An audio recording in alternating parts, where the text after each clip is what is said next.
Hello and welcome to this week's episode of This is Indiana. I'm Olivia Ray. And I'm Lindsay Wright. Welcome back to the weekly program that gives you an up-close and personal look at some of your favorite IU athletes, coaches, and facilities.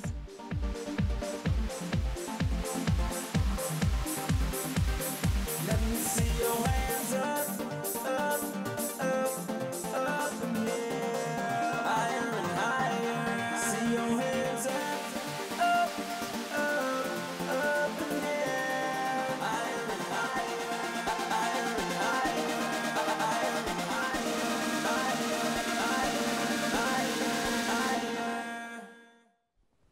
It's been a busy week for our Hoosier athletes, so let's get started. It was a disappointing weekend for football fans. The team came up short against number 2 ranked Ohio State. The Hoosiers remained tough defensively, and quarterback Richard Lego cut OSU's lead before halftime with a 65-yard drive, making the score 17-10. Sophomore Nick Westbrook led Indiana with 67 yards receiving. The now 3-2 Hoosiers have a big weekend coming up as they look to get a win against the Cornhuskers for homecoming weekend. And men's soccer took on Penn State over the weekend and came out with a win 1-0. The team is now 7-1-4 on the overall season.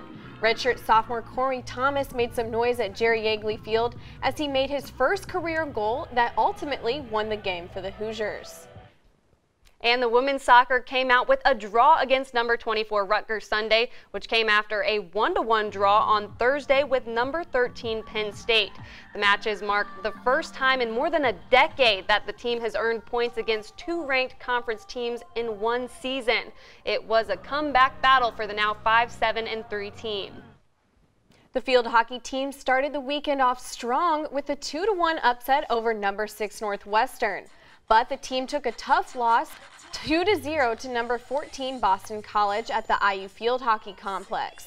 The Eagles pulled ahead before halftime, but the Hoosiers fought back defensively but were not able to execute offensively. Kate Barber took a shot in the 47th minute of the game, but it was defended. Volleyball had another tough weekend on the road in Big Ten play. On Friday, they fell in 3 sets to number 3 Nebraska. Sophomore Elizabeth Asdell led the Hoosiers with 9 kills and redshirt freshman Kendall Bierman with 8 digs. And on Saturday, the Hoosiers fell to Iowa in 3 sets. Bierman led the Hoosiers with 14 kills. Senior Taylor Lebo tallied 6 digs, and freshman Victoria Brisek led with 28 assists. Men's golf is bringing home some hardware after the Northern Intercollegiate Tournament, which wrapped up Monday afternoon. The Hoosiers entered Monday in 3rd place with a score of 598, just 1 shot behind Marquette. However, they managed to close that gap and finish in 2nd place just behind Illinois. Coming up, we'll bring you a Hoosier on the Street segment talking about homecoming festivities, and then we have a special story on one of our own students who has an impressive role outside of our broadcast.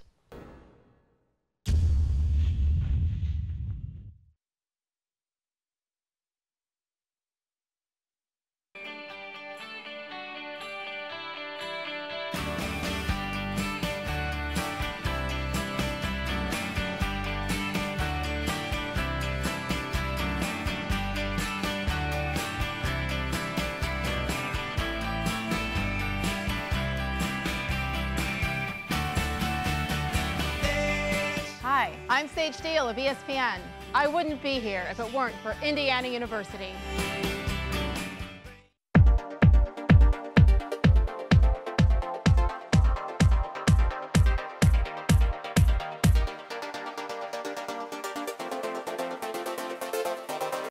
Welcome back to our show. Now we have some special segments from your This is Indiana team. Being a student at IU brings out the best in you. Tyler Pritchett is not only a member of our broadcast team here for This is Indiana, but he's also a student and a musician. He shows us now what it's like to take on various roles here in Bloomington. Hello, my name is Tyler Pritchett. I am the audio engineer here at This is Indiana Weekly Updates. I'm a student at Indiana University, and I also play guitar in a band called Before the Streetlights. She's more than what she seems. She's the Hollywood dream.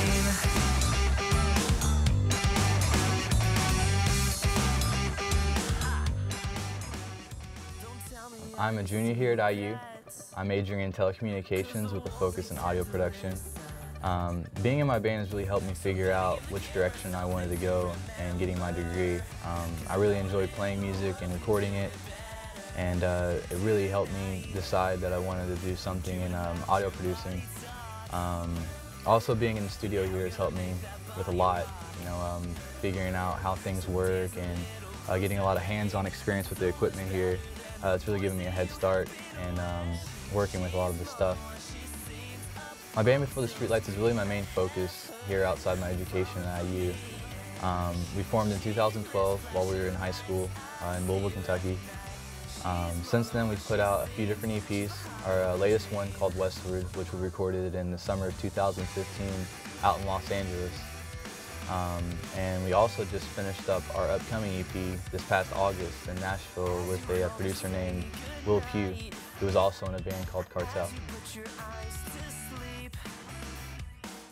I really think on this new EP that we really matured a lot as a band and really found ourselves and what we wanted to sound like. We got a lot of plans coming up here in the future, both short-term and long-term goals. From getting this EP ready to be released, which is a lot of effort outside of just recording it. You got duplication and mastering and promotion. And we're also playing shows throughout our hometown here in Bloomington and in Louisville.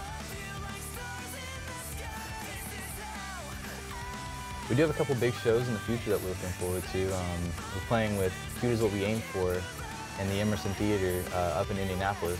And we also have a show with Metro Station in Louisville, Kentucky on December 19th. Those are just a few of the shows that we're really looking forward to.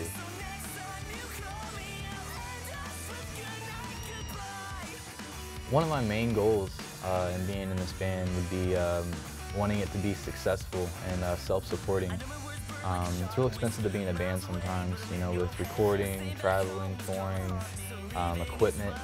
It can get really, really expensive. And if one day we can not only do what we love, but also make money and support ourselves in making music, that'd be a dream come true.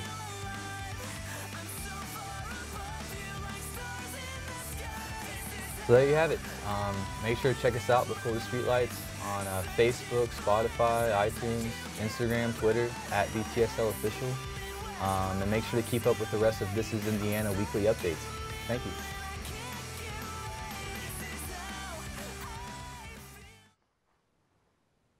IU Homecoming is this weekend, which is always an exciting time here in Bloomington. We wanted to know what the weekend truly means for people throughout campus. Watch as Robert Sherrill shows us what Hoosier Spirit really means in our first segment of Hoosier on the Street.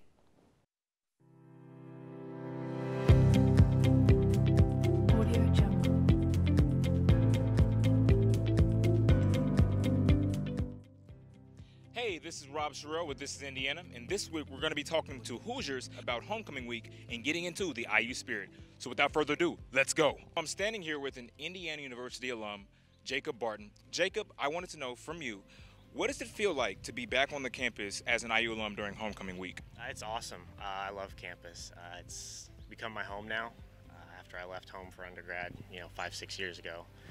The energy is great. It's similar to when I was here for undergrad as well. People are just more active. The weather's nice, which helps. Everybody's out moving, and it's a good week. Do you have any predictions about how IU is going to do at the game based on previous performances so far this year?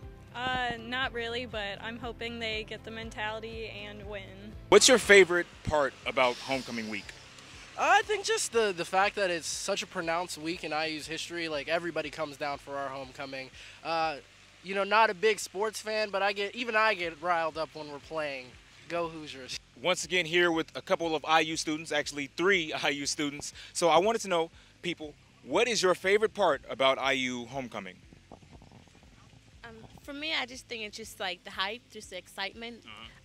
IU's already, full of people just rushing around, but just like, it's like homecoming just heightened, the excitement, and I just love it. Gotcha. So, my man right here, you're wearing an IU shirt.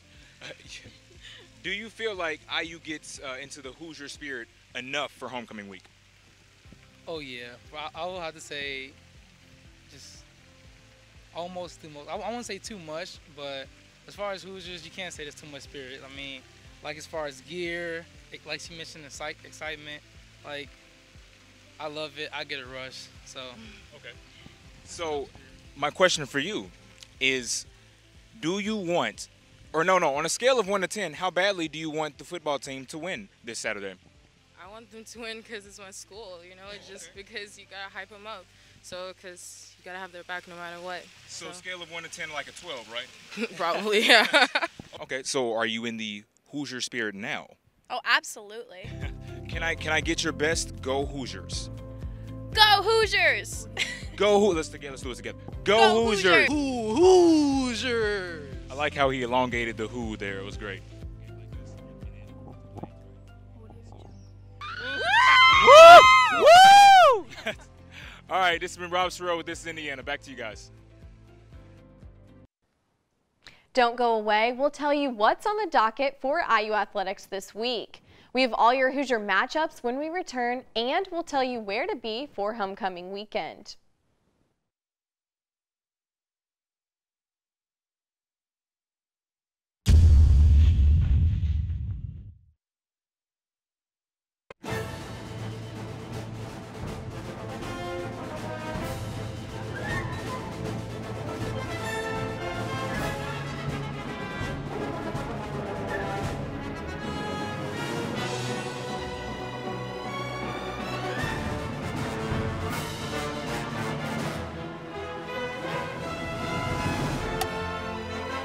I wouldn't be here if it weren't for Indiana University.